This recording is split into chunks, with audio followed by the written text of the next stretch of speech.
ক্রেতা বিক্রেতার হাকডাকে সরগরম শুটকি বন্দর। বস্তায় করে সারিবদ্ধভাবে সাজানো রয়েছে শত শত বস্তা বিভিন্ন জাতের শুটকি। কোথাও চলছে ডাক, আবার কোথাও চলছে বিক্রির পর সরবরাহের কাজ।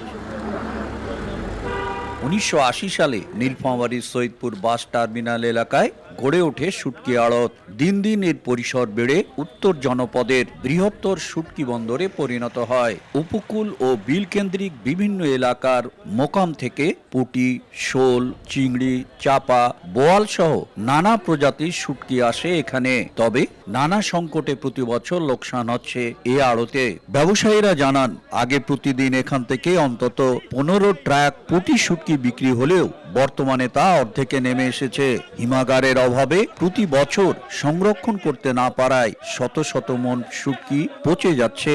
পাশাপাশি ব্যাংকের সুদের হার কমানোর দাবিও তাদের। অত্র এলাকায় মনে করেন কোনো একটা কোলেস্টর নাই যে আমরা মাল রাখি করব বা মজুত করব, একটা কোলেস্টর হলে আমাদের জন্য খুব সুবিধা হয়। ঢাকা, সাভারে, তারপরে আপনার রংপুরে এখানে রাখতেছে। আমাদের এখানে প্রতি বছরে প্রায় কোটি কোটি টাকার মাছ নষ্ট হয়ে যাচ্ছে। ব্যাংক ইন্টারেস্টটা কমে, তাহলে আমাদের মোটামুটি এটা ব্যবসার সচ্ছলতা আবার আসতে পারে। তবে হিমাগার নির্মাণে ব্যক্তি উদ্যোগে কেউ এগিয়ে এলে তাকে সহযোগিতার আশ্বাস জেলা প্রশাসনের। বেসরকারি যে কোনো উদ্যোক্তা এবং এটা যদি এই মৎস্য প্রক্রিয়াজাতকরণের সাথে সম্পর্কিত হয়, সেটাও যদি করতে চাই কেউ, আমরা তাদেরকে সহায়তা। সৈয়দপুর শুটকি বন্দর থেকে প্রতি বছর প্রায় 120 কোটি টাকার বেচাকেনা হয়।